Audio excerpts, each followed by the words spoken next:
And even if I have to bump their fender, by God, they're going to stay in their place. And I create that every time. I did it this morning. 2 people moved over in front of me, and I thought, wait a minute. I only drive on the 880 to get here on Sunday morning. The rest of the week, I take surface streets. So on Sunday morning, I'm on my way to church, and I'm a minister. This is not a good thing.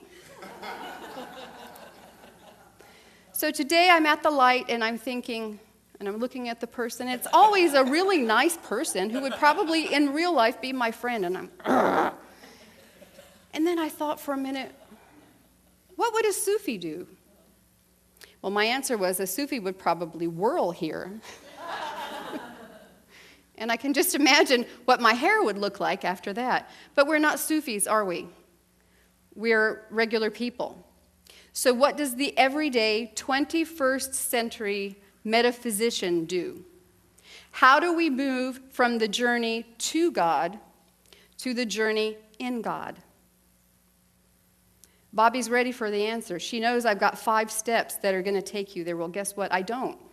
I just don't. I know you all thrive on application, but what if there's actually nothing at all to do? What if there's just something to know or to be? What if every action were a celebration of our true self, a seamless experience of moving in the world as God? It sounds great, doesn't it? But I'm still not addressing the point that we have to transition from here to there. Make the leap, if you will, from phase 2 to phase 3. Sufis describe it as an awakening. Prior to this, we are what they refer to as the walking dead. They believe the walking dead can only be brought to life by something different, something disturbing or something unsettling. There's a well-known Sufi wisdom tale in which a man is walking down a street of perfume vendors, and he has a seizure and falls unconscious. Well, the merchants rush over to him and wave all their fragrances under his nose, trying to revive him, and still nothing. He lies there unconscious. And finally, someone else comes with manure and puts it right up under his nose, and the man wakes up. What is the moral of that story? What different thing needs to happen to wake us up? Does it have to be yucky or devastating or disturbing? Does it have to be manure? What if we decided to do it consciously instead? What if we decided to do it mindfully? What steps would we take? Again, I don't know. I honestly don't know because it's unique for everybody. We've already completed phase 1 by virtue of being here. We are no longer on the descent. If we're awake enough to realize we want more and a deeper sense of our spirituality, and we want to share that with others of like mind, we're already in phase 2, so we don't have to worry about phase 1. We are on the ascent. So if I say to you, the first step from the journey to God toward the journey in God is recognizing our divinity, I mean in a greater way than ever before, in a more serious fashion than ever before, and at a deeper level than ever before. The time has come to actually use recognition as an active approach to living. What does this mean for you? That's not for me to say. At this point, we are not dealing with cookie-cutter metaphysics. Each person's unfolding as truth will be incomparable to anyone else's. Personally, I would like to move in the world as God a little more gracefully, figuratively speaking.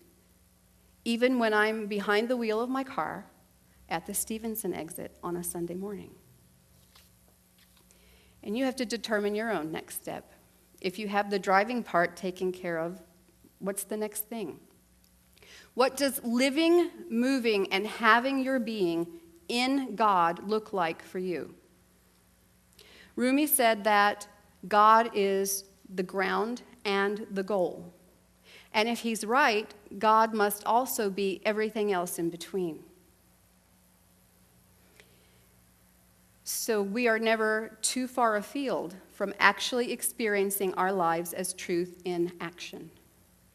Whatever you discover on your journey will be unique to you. And I don't know what it will be, but I know it will be extra mental, no matter what. It will be extra mental for everyone. Now, by extra mental, I do not mean crazier than the average lunatic. For those of you who are a little worried, I mean it will happen outside the rational mind, outside the intellectual mind, outside the thinking mind. I mean that we have to discover what it means for us and allow it to unveil itself by entering into the mystical and choosing to abide there. Not just 30 minutes in the morning before we go to work or last thing at night, but all the time in everything we do. The great Sufi master Abu Sa'id wrote, "As a true mystic, one sits with one's fellow men and rises up and eats and sleeps and buys and sells and gives and takes in the bazaars, and yet is never for one moment forgetful of God." When we understand that unification with the divine is the only way, that way is revealed more clearly. There are no obstacles. We are in the world, but we do not belong to the world. Truth is our guiding principle, and love is the force that animates us. Other people are there, of course. They'd have to be, wouldn't they? Can't get away from them. But they do not hinder us. We lift them up, and if they happen to be journeying in God as well, they lift us up in return. Rumi spoke about this 500 years ago. He recognized the importance of surrounding ourselves with people of like mind. And he wrote about that frequently. And one of the things he wrote is, in one of his beautiful poems, "Didn't I say, don't sit with sad companions. Don't sit with anyone but those whose hearts are glad. Since you're in the garden, don't go to thorns. Sit amidst the roses, the jonquils, and jasmine." We are in the garden, aren't we? Such is the beauty of making this journey with others of like mind. So the everyday 21st century Western mystic metaphysician does not have to travel a solitary path. That's what spiritual community is for, like the one we have right here. And we have it right now. And we can make our own discoveries in our own way together.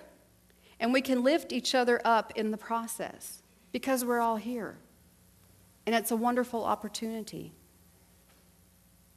When we're together in the moment and when we go about our week, that community is always there. And it is my privilege to be making this journey with you, for it is truly magnificent. And so are you, and so it is. Namaste.